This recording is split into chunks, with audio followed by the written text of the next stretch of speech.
नमस्ते दोस्तों। आज हम आए हैं होली स्पिरिट हॉस्पिटल के रेडिएशन ऑन्कोलॉजी डिवीज़न में, जहाँ पे हम मिलने वाले हैं डॉक्टर अजय कोलसे जी से, जो हमारे प्रिय मित्र हैं और यहाँ के चीफ रेडिएशन ऑन्कोलॉजिस्ट हैं with 15 years of experience in radiation oncology. नमस्ते Ajay. Hello. Thank you for having us here, and I thank you for this interaction also. So Ajay, हम रेडिएशन ऑन्कोलॉजी के बेसिक्स के बारे में बात करना चाहेंगे। तो मैं शुरू करता हूँ एक सिंपल सवाल से। कई सारे पेशेंट्स को लगता है कि जब हम कोई मेडिकल ऑन्कोलॉजिस्ट या सर्जिकल ऑन्कोलॉजिस्ट रेडिएशन के ओपिनियन के लिए भेजते हैं या रेडिएशन चाहिए ऐसे भेजते हैं, सबको लगता है कि फर्स्ट दिन से रेडिएशन शुरू हो जाता है। तो क्या आप दर्शकों को बता सकते हैं कि जब पेशेंट आपके पास आते हैं तो एग्जैक्टली वो फर्स्ट दिन ओपीडी कंसल्टेशन का वो क्या होता है उसमें, और आप क्या प्लान करते हो उस दिन के लिए?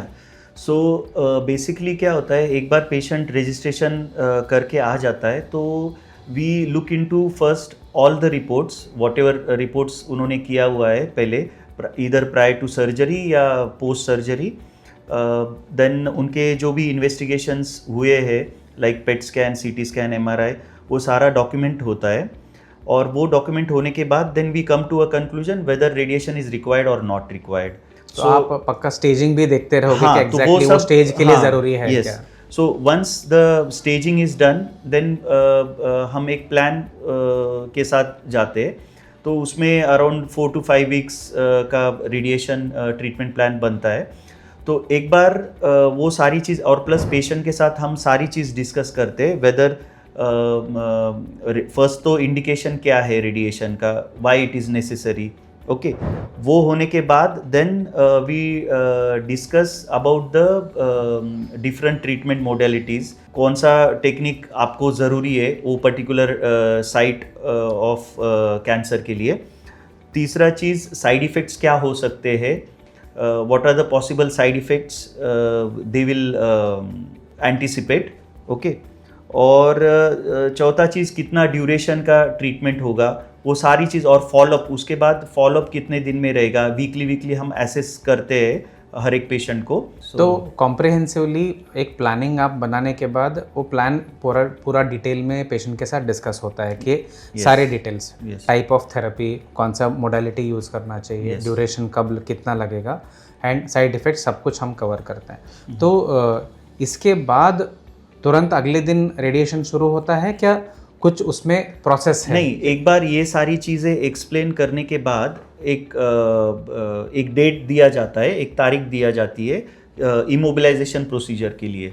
जो जैसे फर्स्ट डे का प्रोसेस जो रहता है, कोई भी रेडिएशन थेरेपी ट्रीटमेंट शुरू करने से पहले ये बहुत ज़रूरी है कि इमोबिलाइजेशन प्रोसीजर और एक रेडिएशन थेरेपी प्लान स्कैन करना है।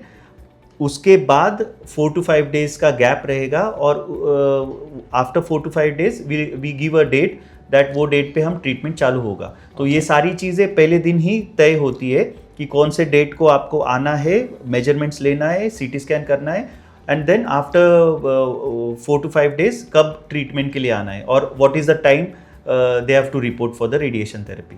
तो ऑफ कोर्स मतलब ये उस पर भी डिपेंड करता रहेगा कि आपका मतलब ओपीडी में कितना और ऐसे ही पेशेंट्स वेटिंग लिस्ट में है, कितना टाइम ये सब करने में लगने वाला है। तो पहला चीज़ हो गया कि इमोबिलाइजेशन डिवाइस, सेकेंड हो गया कि रेडियोथेरेपी के प्लानिंग के लिए जो सीटी स्कैन होता है। तो उसके बाद डायरेक्टली रेडिएशन शुरू होता है कि उसके बीच में जो 4-5 डेज का गैप है आपका, उसमें और कोई प्रोसेस इन्वॉल्व रहता है इसमें? हाँ, तो एक बार रेडिएशन इमोबिलाइजेशन प्रोसीजर और सीटी स्कैन होने के बाद एज अ रेडिएशन ऑन्कोलॉजिस्ट जो काम रहता है उनका, तो हम वो ट्यूमर मार्क करते हैं। So if it is post op case है या प्री ऑप केस है, बेस्ड ऑन दैट वो हम सारा ट्यूमर मार्क करते, नॉर्मल ऑर्गन्स मार्क करते, critical organ surrounding the tumour. वो करने के बाद then we give the plan to the medical physicist, जो एक अलग टीम है जो प्लान बनाते हैं। एवरीथिंग जो मैंने आपको बताया है वो सब कंप्यूटराइज बेस्ड प्लानिंग रहता है। तो वो सारी चीज़ें वो 4 से 5 दिन के अंतराल में होती है। तो एग्जैक्ट स्पेसिफिक प्लानिंग होता है कि ये पेशेंट के लिए जो डिसाइड देना है। हाँ, जो डिसाइड हुआ रहता है कि patient is going with 3D conformal radiation therapy या IMRT या रैपिड आर्क प्लान। सो वो अकॉर्डिंगली वो प्लान वो हिसाब से ही Right. मेडिकल फिजिक्स प्लान बना के Great. Then we execute. So then आपको पेशेंट को जो डेट दिया है उस डेट से पेशेंट आके वो रेडिएशन चालू करते हैं। यस, ये रेडिएशन एक फिक्स्ड रहता है कि हर एक पेशेंट को 4 वीक्स का ही मिलता है या 5 वीक्स का ही, क्या आपका पेशेंट टू पेशेंट और डिजीज जिस हिसाब से है उसके हिसाब से duration very and dose very होता है? Yes, good question. तो अभी क्या होता है कि जब there R radiation therapy can be given in multiple fractions, तो उसमें क्या है कि अगर आप मुझे पूछते हो कि इंटेंट क्या है, first we have to see the intent whether it's a palliative intent या क्यूरेटिव इंटेंट।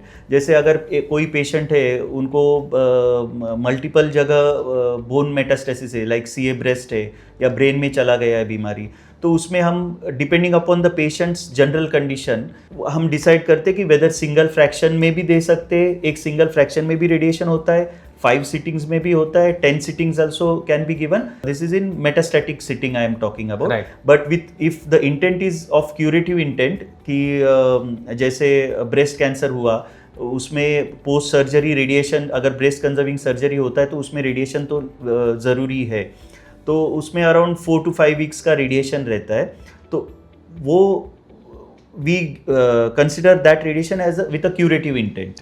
तो अलग अलग डिजीज के लिए अलग अलग ड्यूरेशन और अलग अलग डोज का करेक्ट। सो साइट वाइज वो डिफर होता है। Right. जैसे अगर ब्रेस्ट में है तो initially they used to treat for 6 weeks, now it has come to 4 weeks, और अभी एक फास्ट फॉरवर्ड ट्रायल है तो उसमें तो एक हफ्ते में भी रेडिएशन होता है। Great. So that is one thing. Like cervix में आप पूछोगे, जो गायनेकोलॉजिकल मैलिग्नेंसीज रहता है उसमें रेडिएशन, उसमें एक्सटर्नल रेडिएशन तो होता ही है प्लस इंटरनल रेडिएशन भी होता है। So it all depends, radiation therapy, dose, treatment, everything depends upon the site which is involve. तो काफ़ी सारे उसमें वेरिएशन है, बहुत सारा असेसमेंट और डिसीजन मेकिंग इसमें इन्वॉल्व है। So thank you so much Ajay for clarifying this important aspect. So दोस्तों, हमने जाना कि फर्स्ट विजिट में क्या होता है, उसके बाद रेडिएशन शुरू होने से पहले क्या क्या प्रोसेस इसमें लगते हैं। हमारे आने वाली वीडियो में इस सीरीज़ के हम ये जो प्रोसेस है, जो फर्स्ट कंसल्टेशन के बाद जो रेडिएशन शुरू होने से पहले जो प्रोसेस है ना, इसके ऊपर हम और डिटेल में चर्चा करेंगे। Please stay tune for the upcoming episode and please subscribe to our channel. Thank you so much.